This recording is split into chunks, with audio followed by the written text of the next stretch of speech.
Yesterday, in Asaba, the Delta State government handed 86 Nigerians who fled xenophobic violence in South Africa the most generous returnee package any state in this country has offered.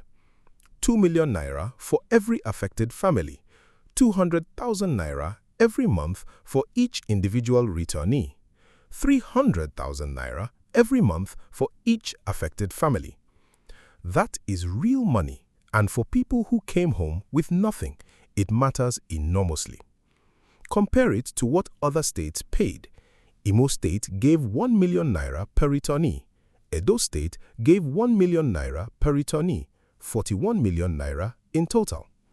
Delta has gone several times further than both. So why are we covering this? Because of one detail almost nobody has picked up. The monthly payments begin in August 2026 and they stop on May the 29th, 2027. That is not a date chosen by need. That is the day Governor Sheriff Oborevwori's first tenure ends. The trauma does not expire on May the 29th. The rent does not expire on May the 29th. A political term does. Today, we are going to walk through the full package, compare it against every other state, ask the one question about the total cost that nobody has answered, and give the strongest defense of this decision a fair hearing. Stay with me. If you are new to the Policy Pulse HQ, this channel reads what governments actually announce, not what the headlines say they announced. Subscribe now. Watch the full breakdown here on this channel. The short only gave you half the story. Exactly what Delta announced. Let us go through what was actually approved, because the headline number and the real structure of this package are two different things. The announcement was made on Friday, July the 31st at the Unity Hall of the Old Government House in Asaba. Governor Sheriff Oborevwori was represented by his Chief of Staff, Honorable Johnson Erijo, alongside the Commissioner in charge of the Bureau for Special Duties, Mr. Etecherure Terry. The reception was for 86 Delta indigenes repatriated from South Africa following the recent wave of xenophobic attacks. The package has four parts. First, a grant of 2 million naira to each affected family. Second, a monthly stipend of 200,000 naira for every individual returnee. Third, a monthly payment of 300,000 naira for every affected family. Fourth, free medical screening for all returnees at state-owned health facilities, with the Ministry of Women Affairs and Social Services directed to provide trauma counselling and psychosocial care to the returnees and their families. The monthly payments begin in August 2026 and continue until May the 29th, 2027.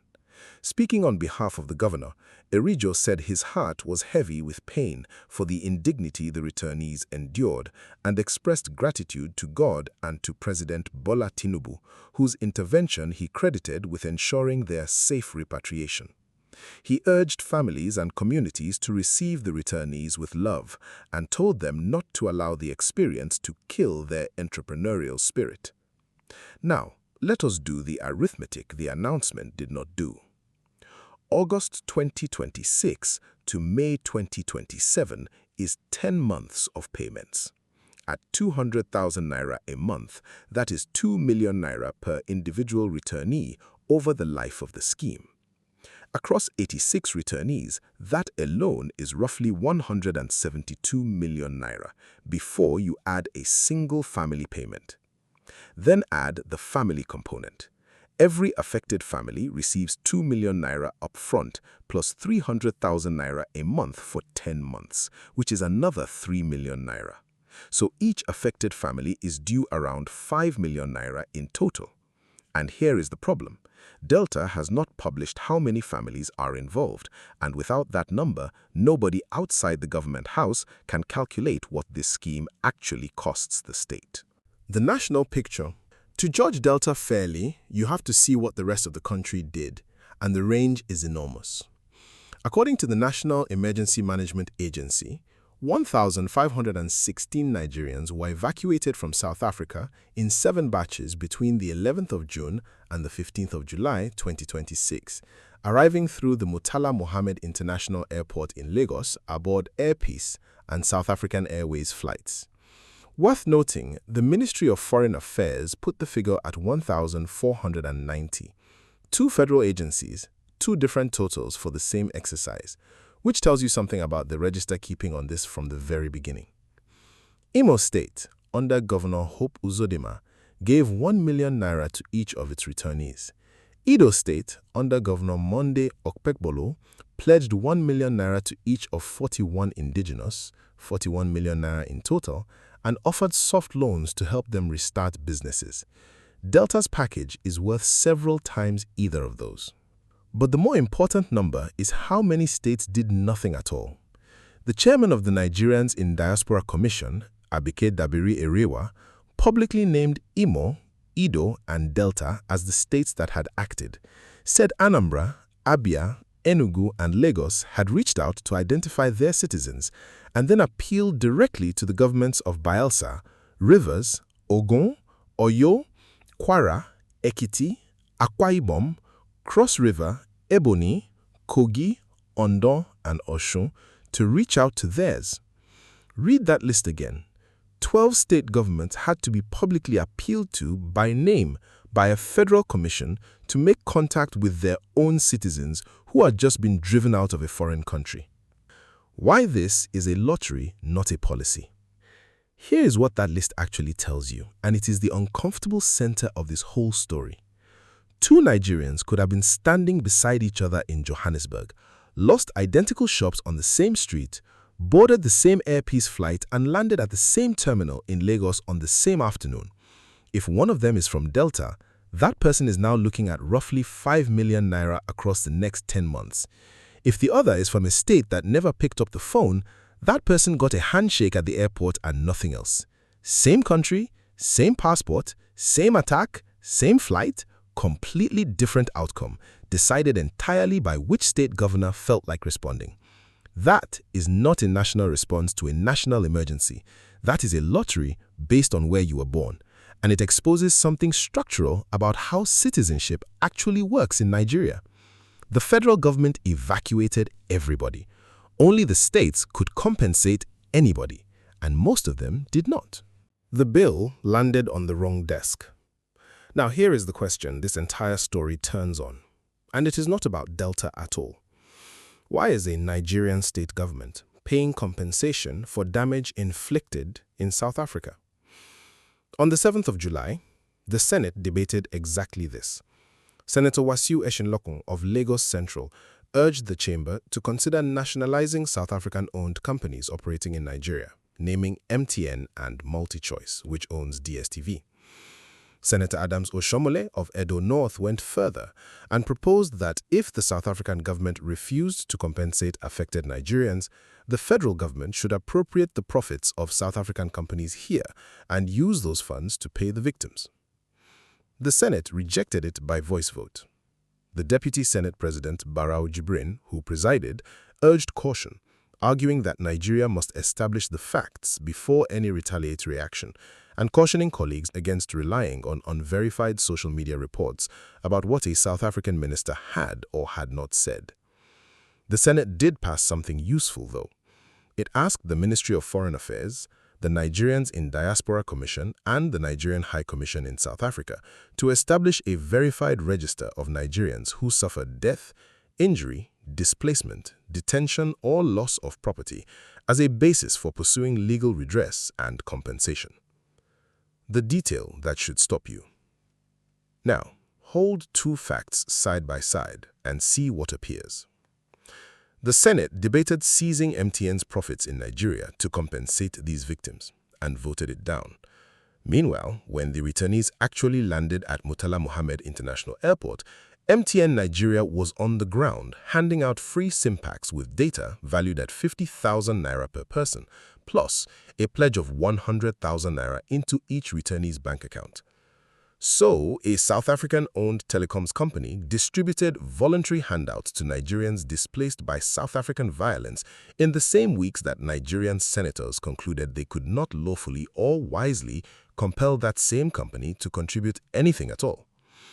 Whatever you think of nationalization as policy, and there are serious arguments against it, notice the outcome.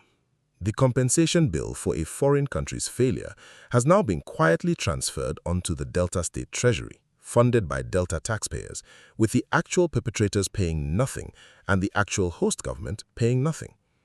Delta is not the villain in that arrangement. Delta is the last desk the bill landed on. There is one more layer here that Nigerians online have been arguing about all week, and it belongs in this conversation. Calls have grown to boycott the South African singer Tyla's Lagos concert, scheduled for December 22nd, over her silence on the attacks. The author, Solomon Buchi, questioned that silence, and the activist, Very Dark Man, has vowed the show will not hold at all. But Omoyele Osowore publicly opposed the boycott, arguing that the failures of both governments should not be dumped on an artist who did not create the problem. Set that argument beside the Senate vote, and the pattern is hard to miss. When the pressure was aimed at a musician who holds no office, it was loud and immediate. When it was aimed at the corporations and the governments that actually have the power to pay, it was defeated by voice vote in an afternoon. That is worth sitting with. One word in the comments. Should Nigeria have seized South African company profits to compensate these victims? Yes or no? Not whether Delta did well. That is separate.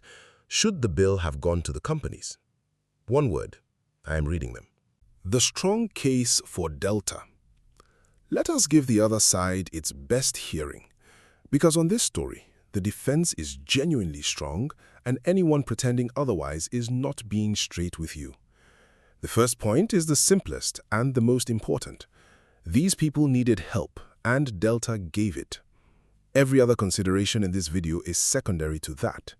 86 citizens lost homes, shops, and years of accumulated work through violence they did nothing to provoke. And a government that responds quickly and generously to its own people in that situation is doing precisely what a government exists to do. Criticism of the structure does not erase that, and it should not. The second point is about the end date, and it is a fair answer to our own hook. A governor cannot lawfully commit the treasury beyond his own tenure. Appropriating money into a term he has not yet won would be poor fiscal practice and arguably improper. So ending the scheme on May the 29th, 2027 may be nothing more sinister than a governor budgeting only for the period he is actually accountable for. That is a reasonable explanation, and it deserves to be stated plainly. The third point is that Delta chose recurring payments over a single check, and that is the better design.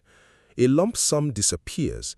A monthly stipend across 10 months, paired with free medical screening and trauma counseling, is far closer to genuine reintegration than a one-off handout, and it is a more thoughtful package than the flat 1 million naira that both Imo and Edo offered. So let us be exact. We are not saying Delta did the wrong thing, and we are not saying anyone here is undeserving. What we are saying is that a scheme this size should come with a published total cost and a published family count, and that a support program ending on the last day of a political term invites a question the government can answer in one sentence if it chooses to. Publish the numbers, and the question disappears. 3 signals. The first signal is whether Delta publishes the total cost of this package and the number of affected families. Without those 2 figures, nobody can verify that a single naira reached anybody, and both are one line in a press statement. The second signal is what happens on May the 29th, 2027. Watch whether the stipends are extended, whether they quietly stop, and whether anybody in Asaba is asked about it at all once the election has passed. That is a checkable date, and this channel intends to check it. The third signal is whether the verified register the Senate ordered actually gets built. The Ministry of Foreign Affairs, the Nigerians in Diaspora Commission, and the High Commission in Pretoria were asked to compile a list of every Nigerian who suffered death, injury, displacement, detention, or loss of property as the basis for pursuing compensation. If that register exists, Nigeria has a legal claim it can pursue for years. If it never materializes, then the 12 states that did nothing will have been the last word on this, and the payout you are watching today will be the only compensation these people ever see. Here is where this leaves us. 86 Deltans came home with nothing, and their state government responded faster and more generously than almost anyone else in this federation. That deserves to be said clearly and without qualification. And if you are from one of the 12 states that had to be publicly begged to fund their own citizens, that comparison should sting. But strip the story back and look at the shape of it. A foreign country's violence produced a compensation bill. The Senate declined to send that bill to the companies. The South African government has not paid it, and it ended up on the desk of a Nigerian state governor, funded by Nigerian taxpayers on a schedule that runs out the day his term does. Publish the total cost. Publish the number of families. Say what happens on the 30th of May 2027. 3 sentences, and every question in this video is answered. This channel will be watching for them. If this gave you the structure instead of just the headline, send it to one Nigerian with family abroad. Like this video, subscribe to the ThePolicyPulseHQ, and tell me in the comments, should the companies have paid instead? I will see you in the next one.